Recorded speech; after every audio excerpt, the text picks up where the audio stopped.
Assalamualaikum warahmatullahi wabarakatuh. Assalamualaikum warahmatullahi wabarakatuh. Buya, saya ingin bertanya. Saya telah kemarin membaca kitab fikih bahwa di dalam fikih menjelaskan untuk akikoh anak laki-laki jatahnya 2, kemudian perempuan 1. Yang saya ingin tanyakan, untuk laki-laki jatahnya 2, apakah dengan 2 itu kita bisa dicicil? Artinya misalnya ini tahun ini 1, tahun depannya 1 lagi. Kemudian untuk akikoh, di desa saya kadang-kadang orang mengatakan bahwa orang yang berkorban tidak akan diterima atau tidak boleh kecuali dengan melakukan akikoh dulu. Soalnya di desa saya Cipelem, Bulakamba, Brebes, rombongan dari Ibu Hajah Miftahul Janah itu mengatakan bahwa orang yang belum akikoh itu tidak boleh korban. Terima kasih. Wassalamualaikum warahmatullahi wabarakatuh. Waalaikumsalam warahmatullahi wabarakatuh. Bismillahirrahmanirrahim. Yang pertama, memang biasanya pertanyaan masalah akikah ini akan mulai ramai di saat masuk hari korban. Ini banyak permasalahan. Permasalahan adalah kesalahpahaman fikih. Kesalahpahaman fikih yang pertama adalah orang ngira korban, saya bicara korban dulu. Ngira korban itu seumur hidup sekali. Ini nih kesalahpahaman fikihnya.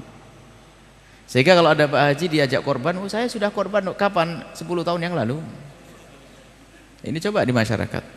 Jadi sering baca, saya belum korban, saya sudah korban, saya belum korban, saya sudah korban. Padahal yang namanya korban itu sunnah. Kapan kita masuki bulan Idul Adha, maka itu disunahkan kita untuk korban. Ya kalau 60 tahun, kalau kita ketemu 60 kali ya 60 kali. Sunnah, tetap sunnah, tetap sunnah, tetap sunnah. Baik. Nah kalau akikah seumur hidup sekali. Haji sekali. Ini makanya korban itu dianggap kayak haji. Makanya sekarang itu kampung di Indonesia itu sedikit penduduknya. Sebab di satu dosa itu penduduknya cuman, kalau bisa ketahuan di hari raya penduduknya cuma 46. Dari mana tahunya? Kambingnya cuma 46. Berarti kan kambingnya 46, penduduknya cuma 46. Yang korban cuma 46 orang, yang lain nggak ngerti kalau korban itu sunnah baginya.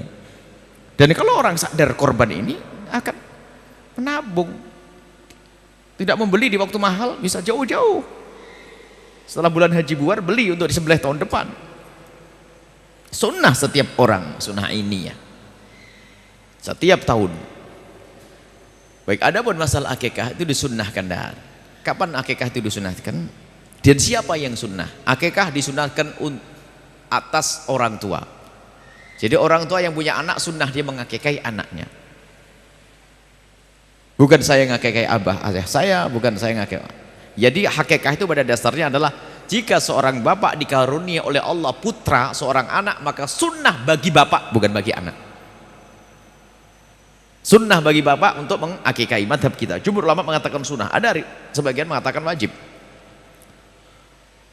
Nah kapan? Ya kapan anak itu lahir, sunnah untuk diakikai umumnya adalah di hari ke-7 sambil diberi nama. Dan tujuan akikah adalah juga untuk memberitahu orang-orang dan juga sedekah agar anaknya dijaga oleh Allah. Kemudian memberitahu, jangan sampai kaget, loh anak siapa begini kan gitu. Kalau hari ke-7 gak punya duit ya ditunggu hari ke-21. Ya gak punya ya kapan saja, tahun depan deh. Sampai kapan? Sampai anak itu balik, sudah haid bagi wanitanya, atau keluar mani di usia 9 tahun ke atas, atau seorang laki-laki sudah balik, sudah keluar mani, maka saat itu orang tua lepas, tidak dituntut dengan yang namanya korban akikah. Sudah berarti sudah kedaluarsa. Seperti sholat duha sunnah bagi ibu. Kapan? Mulai dari terbit matahari sudah meninggi sampai matahari kencang di atas, sebelum itu. Setelah kelewat ya sudah kelewat. Berarti kesunahannya kelewat sudah. Kesunahannya kelewat. Karena apa? Anakku sudah balik, aku belum sempat ngakikahi dia. Sampai di situ batasnya. Selagi dia belum balik, maka orang tua sunnah untuk mengakikahi. Kemudian pertanyaannya tadi, laki-laki 2 dicicil, ya boleh sajalah. Dicicil boleh. Sekarang aduh punyanya kambing 1, sembelih 1, nanti ada lagi sembelih lagi yang kedua, boleh, nggak ada masalah. Kemudian ada masalah hakikah lagi. Jika seandainya anak kita sudah terlanjur balik, belum sempat kita akikahi, apakah boleh dia mengakikahi untuk dirinya sendiri? Ya boleh. Paling tidak itu jatuh sedekah, akikahi. Misalnya apa? Saya belum, mungkin orang tuanya ngomong, nak, aku dulu malam melarat fakir nak ya, jadi aku belum sempat ngakikahi kamu nak. Ya sudahlah. Kalau begitu ya, seorang bapak boleh memberikan kambing kepada anaknya, nak ini kambing, akikahlah untuk dirimu sendiri. Baik, ini boleh. Ataupun dia mencari kambing, saya belum akikah, agar dapatkan sunahan. Biarpun sebagian ulama mengatakan tidak jatuh akikah, tapi yang jelas dengan menyembelih kambing itu seperti sedekah, sudah dapat pahala. Jadi boleh mengakikah dirinya sendiri. Tapi tidak dituntut lagi secara sunnah seperti waktu duha sudah kelewat begitu. Ini adalah masalah akikah, boleh dicicil urusan akikah. Adapun masalah akikah dengan korban, nah ini loh, ada saja masih berulang-ulang nih. Ini pertanyaan ini bukan hayalan, ada di masyarakat pertanyaan. Mana lebih dahulukan akikah atau korban? Akikah atau korban? Misalnya, saya belum diakikahi. Saya umur begini, umur tua begini, Tuhan. Belum diakikahi misalnya. Datang bulan haji, mana yang didahulukan, korban atau akikah? Ini pasti pertanyaannya tidak pernah ngaji. Yang tugas ngakikahi saya itu siapa? Abah saya sudah selesai. Lah korban ya saya korban, ngapain saya ngurus akikah? Nah ini kadang-kadang pikir ini, belum akikah. Yang tugas ngakikahi saya adalah ayahanda saya. Kecuali begini bunyinya, saya mendapatkan anak, alhamdulillah mendekati bulan haji punya anak. Misalnya tanggal 3 Dzulhijjah punya anak. 10 Dzulhijjah itu ini mana kurban atau akikah? Ini kan begitu loh. Akikah tugas siapa? Tugas saya. Kurban untuk saya juga saya. Mana begini? Nah, ini masuk akal pertanyaan ini. Mana yang lebih dahulukan? Ditanya dulu, ente bakal punya duit lagi enggak nanti kalau akikahnya diundur sedikit? Oh punya, ya sudah korban aja sekarang, nanti akikah biar banyak yang disembelih nanti. Sebab kalau dijadikan akikah nggak bisa korban. Tapi kalau akikah tinggal mundur beberapa hari saja, nggak susah sebetulnya. Yang menjadi masalah tuh pertanyaan itu muncul karena orang menganggap korban itu seumur hidup sekali. Itu jadi korban, kalau ada orang belum diakikahi, korban adalah sunnah yang dikukuhkan. Adapun akikah bukan tugas saya, tugas abah saya. Kalau abah saya ternyata belum mengakikahi, ya karena tidak mampu. Memang itu dituntut, nggak ada. Kalau semua kullu mauludin marhunun bi akikatihi, semua bayi itu akan digadai dengan akikahnya. Kalau tidak diakikahi nggak bisa beri syafaat kepada bapaknya. Loh, bapaknya melarat, nggak punya duit. Masa Islam apa ajaran sekejam itu nih? Ini kan salah fahamnya santri yang ngantuk kerjaannya ngeliwet tok. Belajar yang jangan merepotkan orang sederhana sebenarnya permasalahannya. Tapi ini pertanyaan saya sering setiap masuk kalau begini pasti setelah hari Idul Adha itu coba ini tahun depan itu ada lagi pertanyaan karena beliau pasti ditanya lagi kalau ustadz di kampung itu banyak ini terulang-ulang. Selesai ya. Jadi akikah adalah sunnah yang dibebankan oleh Allah kepada orang tua untuk mensyukuri anaknya. Adapun korban atau atas diri. Kalau saya punya anak, maka saya dan anak dan istri korban. Kalau 10, 12. Kalau ternyata punya satu,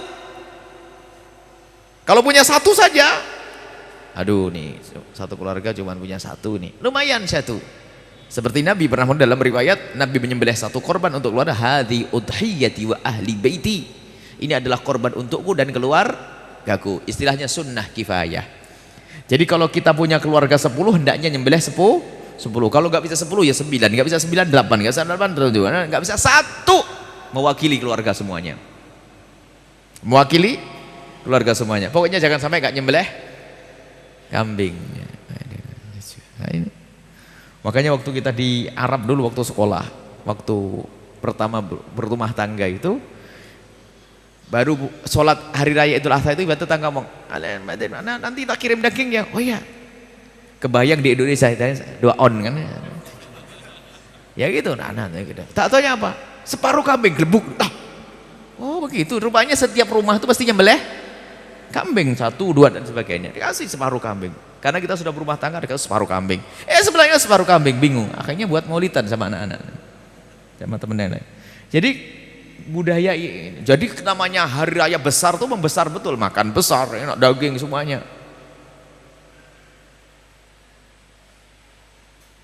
Di Indonesia Masya Allah memang orangnya qanaah, jadi cukup 3 on, 4 on.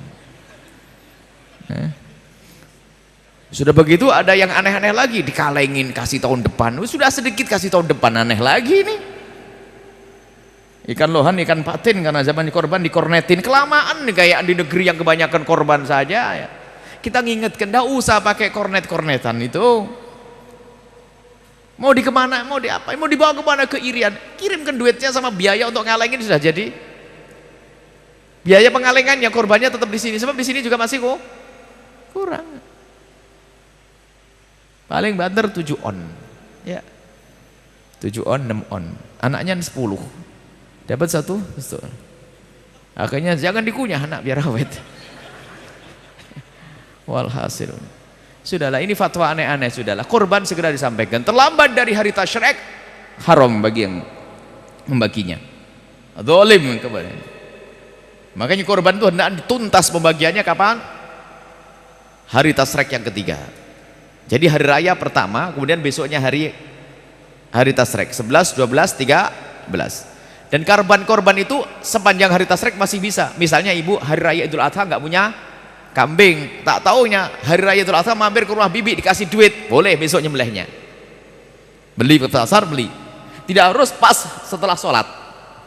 Ditunda sampai esok hari tasyrik yang pertama, hari tasyrik kedua, hari tasyrik ketiga masih boleh. Tapi kalau Anda sudah diamanati untuk membagi daging korban, jangan disimpan ditunda-tunda. Tapi kalau daging korban sudah nyampe kepada Anda dapat bagian dikasih, boleh Anda simpan makan tahun depan juga boleh. Tapi karena sudah dikasihkan kepada Anda. Tapi kalau Anda masih diamanati untuk membagi, jangan disimpan. Kemudian ada daging korban yang wajib sama yang tidak wajib. Ini juga salah di masyarakat. Kalau korbannya tidak nazar, korban itu sunnah semuanya pada dasarnya. Selagi tidak dijadikan nazar, nazar tuh aku nazar, aku menjadikan daging ini untuk korban, dinadarkan untuk korban. Kalau sudah kambing itu dijadikan nazar untuk korban, maka yang punya tidak boleh makan. Tapi kalau korban sunnah, rata-rata sunnah, ya boleh makan. Ini ada lagi, nggak boleh makan, nyium baunya dong. Sehingga kalau sudah tradisi baik, semuanya punya sembelihan kambing, setiap rumah nyembelih kambing, nanti caranya membaginya begini. Saya nyembelih kambing dibagi 3. Korban sunnah tadi dibagi 3. 1/3 dibagikan pada fakir miskin. 1/3 untuk keluarga, jangan sampai keluarganya ngiler. 1/3 lagi dimasak untuk menyambut tamu, karena mungkin tamu datang. Asal dibagi 3. Jadi boleh makan, jangan dikasih bulunya. Ada nggak boleh kata, Masya Allah. Kalau nazar iya nggak boleh. Ini adalah bab korban banyak nih, hukum-hukum korban tuh banyak. Ini kalau kita bicara korban. Tapi tidak apa-apa, cukup sampai di sini dulu. Masih agak jauh, insya Allah kita akan bahas pada pertemuan selanjutnya, insya Allah. Baik, seperti itu.